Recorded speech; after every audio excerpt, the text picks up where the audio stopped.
everybody has their expertise. Mike's just, his mind is a computer and can Yeah.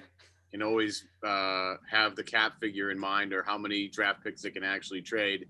And it's important to have a guy like that because trade season's coming up. At some point, Boston's going to probably do something to bolster their chances to try win an NBA title this year. And it was interesting the other day, and I don't mean to kind of guide us in this direction, but just kind of having to go this way, where Brian Windhorst talked about the lack of first round picks that are available in this year's trade season because so many have futures traded all over the place. I mean, Brooklyn obviously mortgaging their future. You'll get James Harden. There's a lot of picks there. There's a lot of picks going to Oklahoma City, and I don't even know where they're coming from. I just know the Thunder have all of them. It's interesting, and it's important to have a guy like what's up? Thunder and the Pelicans. Right. Yeah, there's a battle for supremacy. Belichick would be jealous of the Thunder's spot right now in the NBA.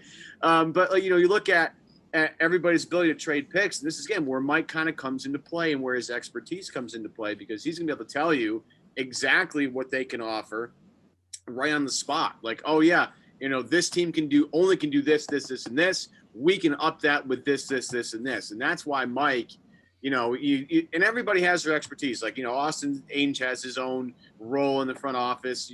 Danny has kind of his hands in everything. But, like, Mike's the kind of guy where you're trying to make significant improvements to your team mid-season. He's the guy you need. And as you look at the NBA landscape right now, his role is going to be really crucial come March, Keith.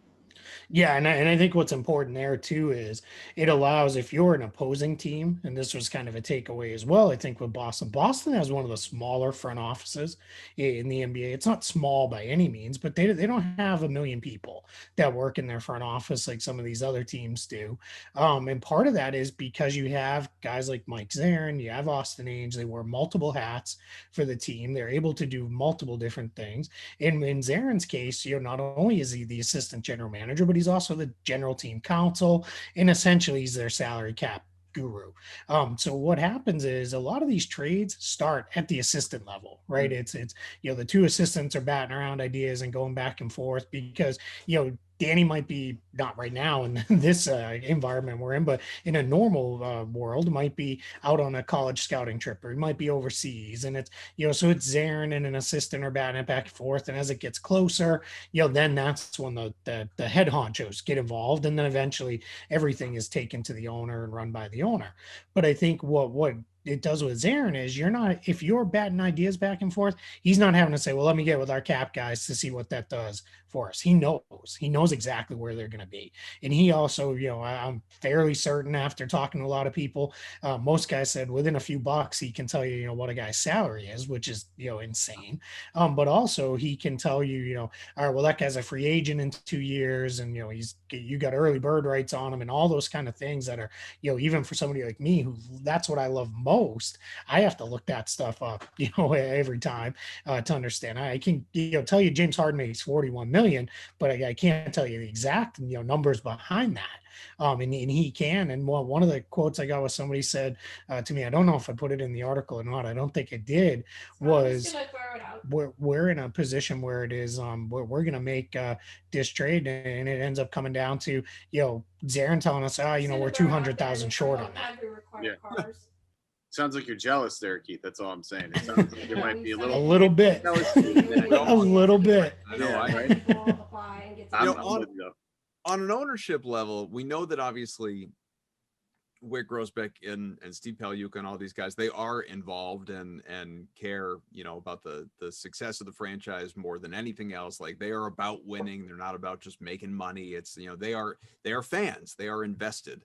When you talk about trades, like, some owners meddle, like these are not those guys, but some owners obviously in some franchises meddle and want to be involved in every decision. Now, Wyc has been almost over the top about his faith and belief in Danny Ainge to the point where, like, he has said, like, I'm not going to go against Danny, when it comes to, I trust him is the general message. I'm not saying it probably in his complimentary terms, but he trusts him. That is the important thing to take away.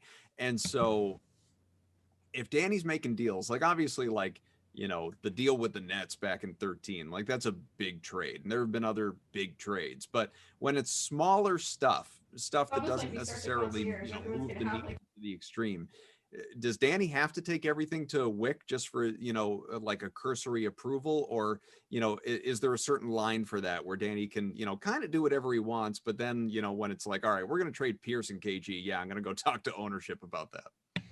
Yeah, those are kind of dependent on team for the most part. I think if it's something small, like, hey, we want to, sign Jeff Teague to a league minimum contract, I don't know that that's there. But then if it comes into, hey, we're going to make this deal and it's going to put us in the luxury tax and cost you, millions of dollars, then Right. absolutely that is a question. Or if it's a bigger thing, like, hey, we're making this big trade, Or you like, always we're run it by going to the trade the owner. number 1 overall pick in the draft for number 2. Exactly.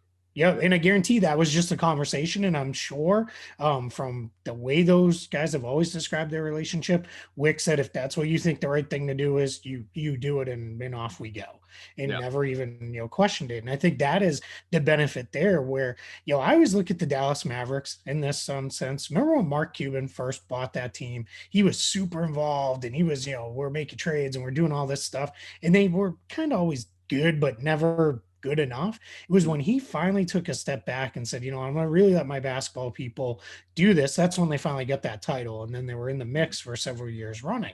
I think the, Danny LaRue, who I've worked with for years over at Real GM, says ownership is the biggest competitive advantage in professional sports.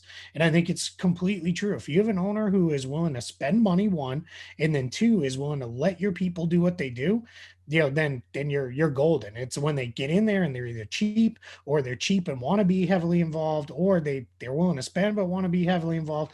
That's when it gets really messy. And I think the Celtics are very fortunate that their ownership has said, we'll pay the tax for a contender.